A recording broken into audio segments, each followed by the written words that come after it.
चलिए हम लोग कौन कौन सा राज्य पढ़ लिए हैं?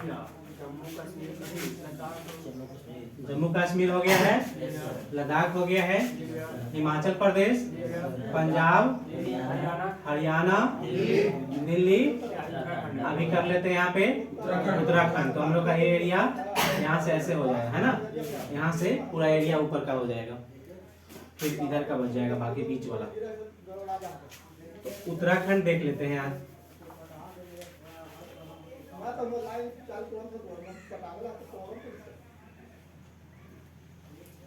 ये आपका क्या है? उत्तराखंड। उत्तराखंड का गठन कब हुआ था? 9 नवंबर 2000 को, है ना। 1 नवंबर, 9 नवंबर और 15 नवंबर। छत्तीसगढ़, उत्तराखंड, झारखंड, उत्तराखंड यूपी से अलग हुआ था, है ना। छत्तीसगढ़ मध्य प्रदेश से अलग हुआ था, और बिहार से झारखंड। 9 नवंबर को उत्तराखंड का गठन हुआ 2000 को, है ना। यहाँ की राजधानी कहाँ है?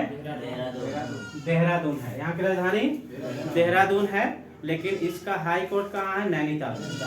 हाई कोर्ट कहाँ है इसका? नैनीताल में। अब प्रॉपर इसमें हम लोग थोड़ा जगह देख लेते हैं, कौन कहाँ है। इसका जगह में देखते हैं हम सबसे पहले। तो देखिएगा यहाँ पर 1 नंबर पे, है ना, यहाँ देखिएगा 1 नंबर लिखा हुआ है। ये है आपका, जब आपको बोले थे वो एटलस लेने के लिए, एटलस ले लीजिएगा सब, समझे। वहाँ दिख ले लिए हैं तो उसको लेके आइएगा, घर पे रखना थोड़ी है उसको।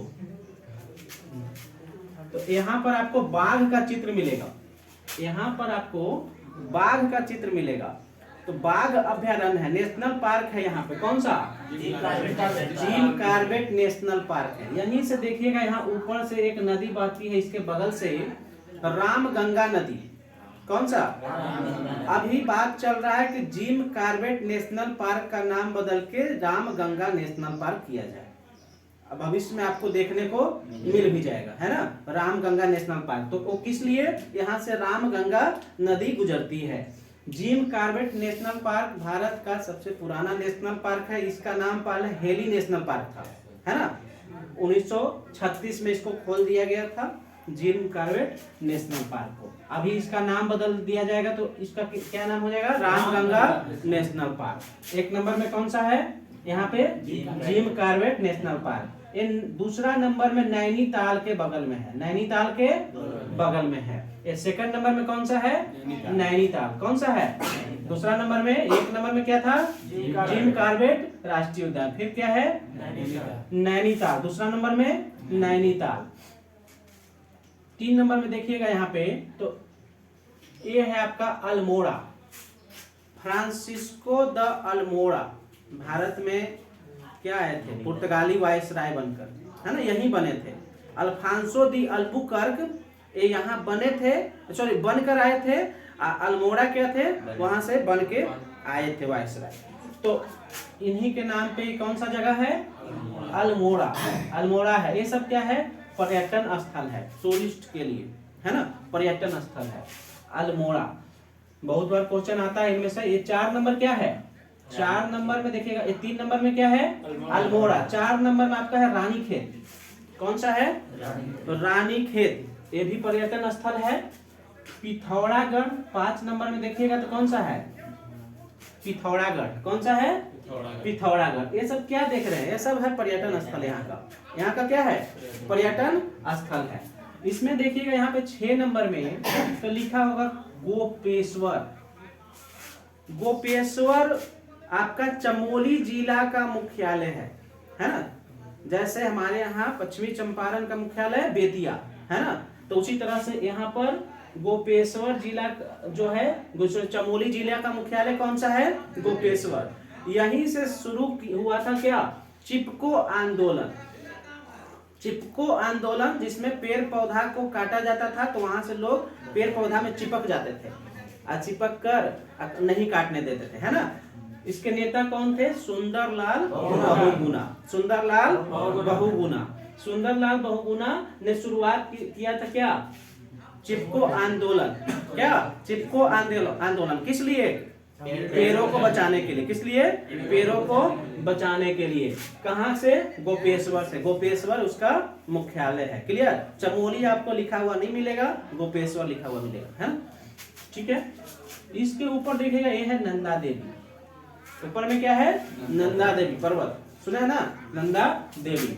इसके इस साइड में आइएगा तो ये है आपका 8 नंबर में, देखिएगा ये है आपका 7 नंबर में क्या? नंदा देवी।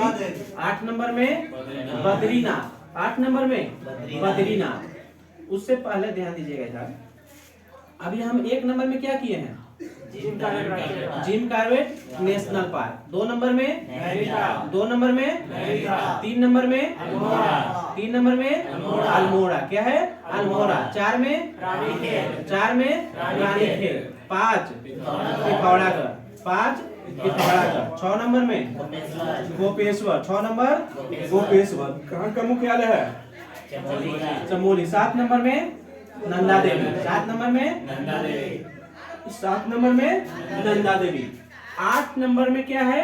बद्रीनाथ। 8 नंबर में बद्रीनाथ। 9 नंबर में देखिएगा, ये है आपका गंगोत्री, जहां से गंगा निकलती है ना। ये कौन सा है? गंगोत्री। और उसके नीचे देखिएगा है बद्रीनाथ। ये कौन सा है?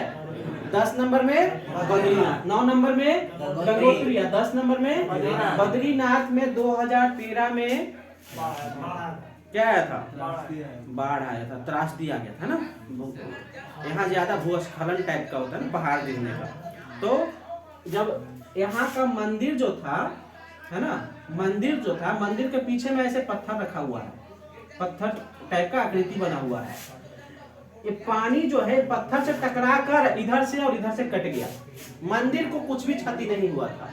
समझिए उस समय के इंजीनियर लोग कितना तेज थे, कितना तरीका से बनाए कि यहाँ आगे में, यहाँ पीछे पत्थर रख दिए, पानी जो है यहाँ से टकरा कर इधर और इधर चला गया, मंदिर को कुछ भी नहीं हुआ। अगर ये पत्थर नहीं होता तो ये मंदिर को भी नुकसान पहुंचा सकता था। समझ गए? तो ये कौन सा है?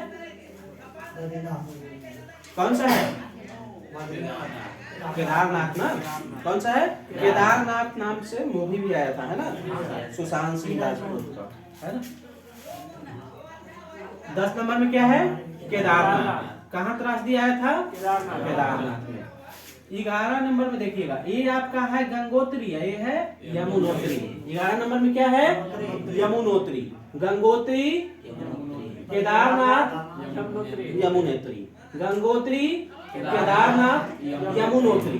गंगोत्री, केदारनाथ, यमुनोत्री। फिर से देखेंगे, ये क्या है?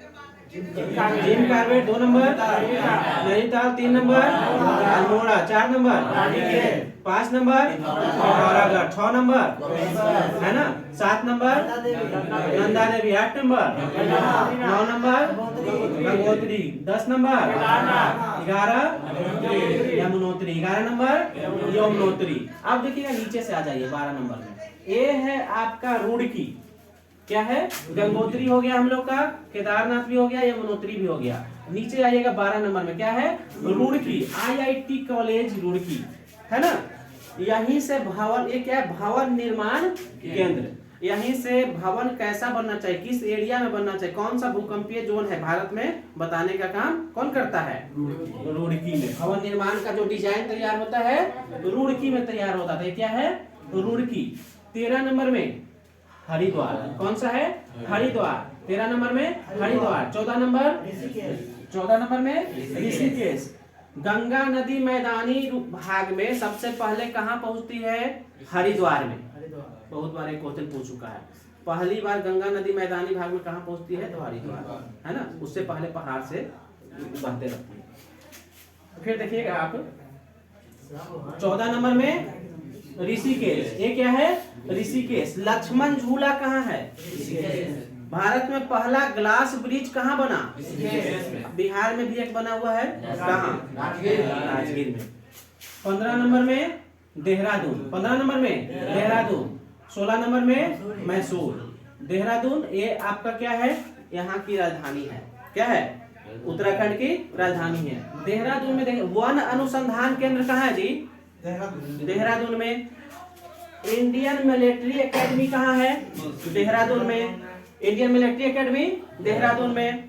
OTA ऑफिसर ट्रेनिंग एकेडमी ये कहाँ है? जब आप CDS के थ्रू है ना या NDA के थ्रू जब लेफ्टिनेंट पद पे जाइएगा है तो उससे पहले आपको एक ट्रेनिंग के लिए भेजा जाएगा। कहाँ? देहरादून OTA में, ऑपरेशन ट्रेनिंग एकेडमी में। एक गया में भी है, गया में भी था, गया में लगता खत्म हो गया है ना। ऑफिसर ट्रेनिंग एकेडमी गया में बंद कर दिया गया, ऑफिसर ट्रेनिंग एकेडमी है ना। उसके ऊपर देखिएगा तो 16 नंबर में है मंसूरी। क्या है? मंसूरी। क्या है 16 नंबर में? मंसूरी। मंसूरी में देखेंगे, मंसूरी में IAS का ट्रेनिंग होता है, DM वगैरह बनता है ना उसका, इंडियन एडमिनिस्ट्रेटिव सर्विस का। इसका अंतर्गत जो DM की ट्रेनिंग दी जाती है वो कहाँ होता है? मंसूरी में होता है। कहाँ होता है? जब UPSC का आप एग्जाम दीजिएगा तो उसके पोस्ट के अनुसार IAS, IFS, IPS और IRS, इंडियन फॉरेन सर्विस, इसके अंतर्गत आप क्या बनिएगा? सेकंड नंबर में पहला नंबर IAS जो है DM बनिएगा, दूसरा नंबर में राजदूत बनिएगा, IFS में क्या बनिएगा? राजदूत बनिएगा है ना। कहीं पे राजदूत बन के जाया जाता है ना, वो IFS के अंतर्गत। IPS इंडियन पुलिस सर्विस, इसका ट्रेनिंग कहाँ होता है? SP हैदराबाद में। कहाँ होता है? हैदराबाद में। इसका ट्रेनिंग कहाँ होता है? IPS का हैदराबाद में इसका ट्रेनिंग होता है। इसका ट्रेनिंग कॉलेज कहाँ है? IPS का। अगर कोई IPS बनता है तो उसकी ट्रेनिंग कहाँ हुई है? हैदराबाद। क्लियर? क्या उसको वहां पर नाम लिखे क्या? ये मंसूरी, ये जो मंसूरी में है IAS के लिए है ना, इससे रिलेटेड था तो इस चलते इसको है ना से संबंधित था। आप ध्यान दीजिएगा यहाँ पे, थोड़ा सा और ध्यान दीजिएगा इसमें। ये जगह क्लियर हो गया? अब बता दीजिएगा 12 नंबर में क्या है? क्या है? 13 नंबर 14 ऋषिकेश, 15 16 में 17 नंबर नई टिहरी।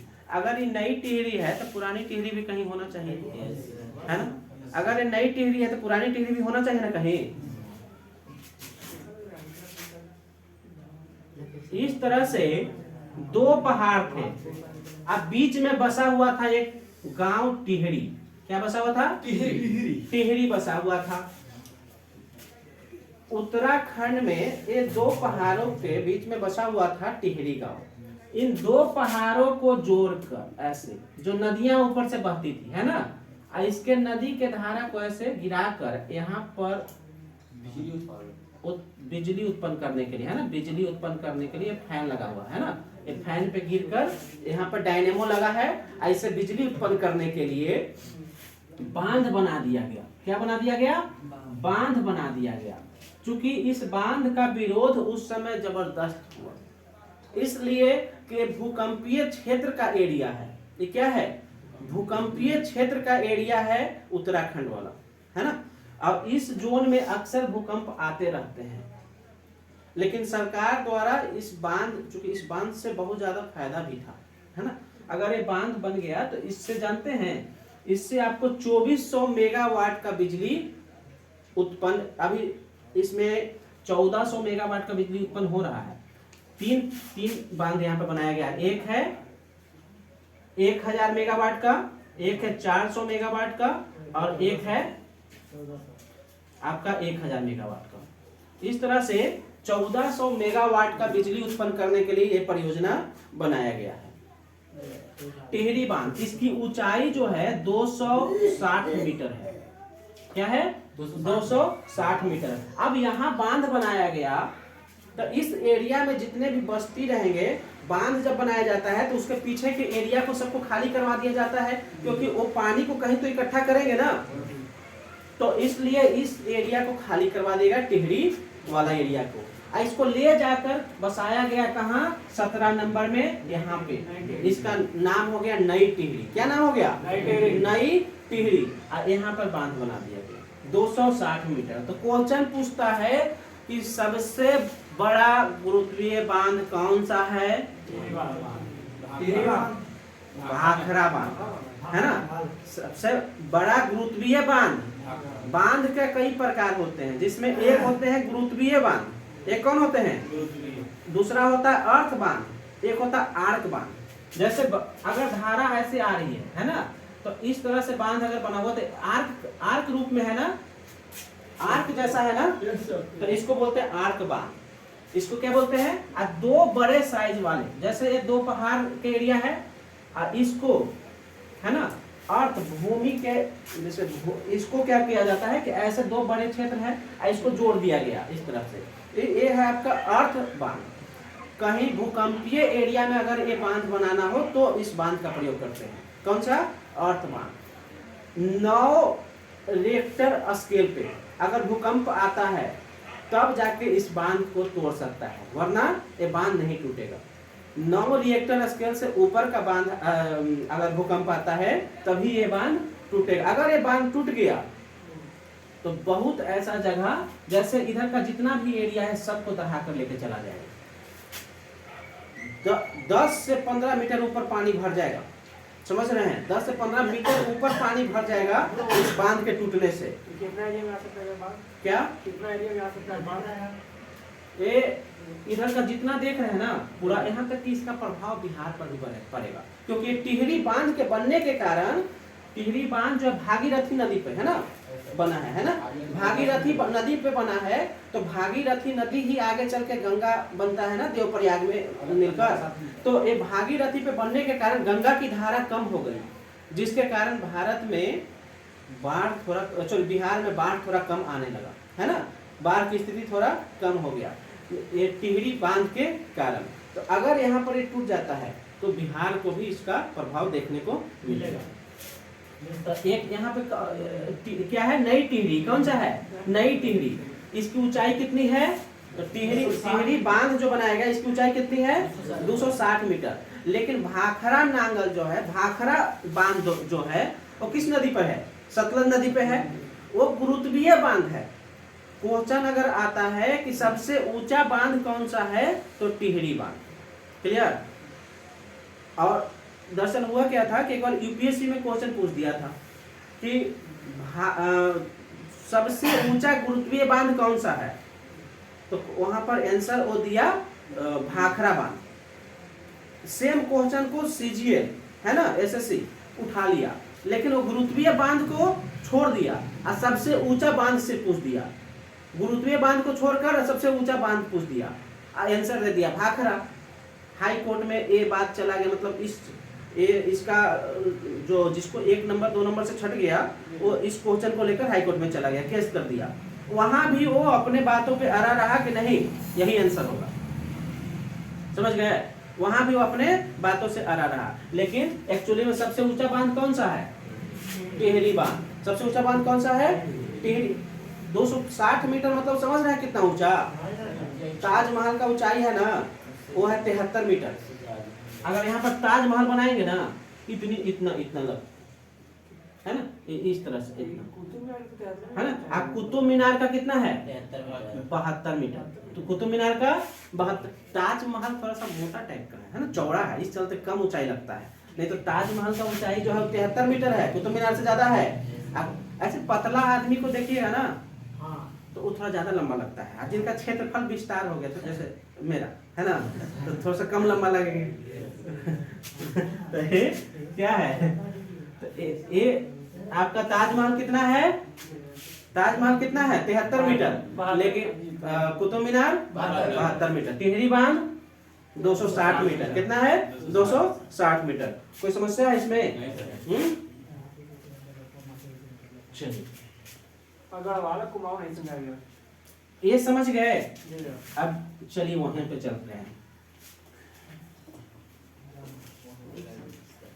अब देखिएगा जगह में कोई समस्या ये पूरा हो गया ना। अब देखिएगा यहाँ पर 2 शब्द हम लिखे हैं, इधर कुमायूं इधर गढ़वाल। यहाँ पर भी 2 भागों में बांट दिए है ना। आप देखिएगा ये आपको मैप में मिलेगा नहीं, ऐसे आप फिजिकल मैप एटलस लीजिएगा तो इस तरफ आपको कुमायूं लिखा हुआ मिलेगा। ये एरिया को बोलते हैं कुमायूं और इस एरिया को बोलते हैं गढ़वाल। यहाँ तक कि हमारे यहाँ कुमायूं और पहाड़ी क्षेत्र में युद्ध लड़ने के लिए 2 रेजिमेंट बनाए गए हैं, कुमायूं रेजिमेंट और गढ़वाल रेजिमेंट। ये कहाँ का युद्ध लड़ता है? पहाड़ी क्षेत्र का जब युद्ध लड़ना होता है तो यही कुमायूं रेजिमेंट और गढ़वाल रेजिमेंट लड़ता है। यहाँ तक कि पहला परमवीर चक्र भी मिला था, वो भी कुमायूं रेजिमेंट के ही व्यक्ति थे, मेजर सोमनाथ शर्मा। मेजर सोमनाथ शर्मा को पहला 1948 में जो भारत पाक युद्ध हुआ था तो उसमें इनका हाथ टूटा हुआ था। उस समय इनका हाथ टूटा हुआ, इनका ऑफिसर जो थे ब्रिगेडियर, ये मेजर थे, तो इनको बोले कि आपको युद्ध में नहीं जाना है, कि नहीं हम जाएंगे, और युद्ध में गए वहां पे। और एक हाथ से ही वो मैगजीन को गोली भरने का ही काम करते थे, सैनिक लोग लगता था, एक गोली भरने का काम करता, एक ही हाथ से गोली भी चलाते थे। तो उधर से एक बम आकर इनको लगा, है ना, एक बम आकर लगा, नहीं वो बॉर्डर पिक्चर में वो दूसरा है ना, वो आपका 1971 के युद्ध का है ना। तो ये 47-48 के युद्ध का बात बता रहे हैं, है ना। तो 47-48 में इनका जब युद्ध हो रहा था तो एक बम आकर इनको लगा, यहाँ तक कि इनमें इतनी समझिए इनका जो है साहस इतना बड़ा था कि इनका मृत्यु हो चुका है, फिर भी इनके एक हाथ से गोली चल रहा है। वहां पे गोली वहां जो उसका नली होता है उस पे हाथ इनका है, गोली चल रहा है। इनकी इसी साहसी काम के लिए, है ना, कुमायूं रेजिमेंट के मेजर सोमनाथ को पहला परमवीर चक्र दिया गया। समझे, परमवीर चक्र ये साहसी काम के लिए दिया जाता है और सबसे बड़ा शौर्य सम्मान है ना। तो किनको मिला था? मेजर सोमनाथ शर्मा को। समस्या है इसमें? नदी कल करवा देंगे इसका, कीजिए इसको।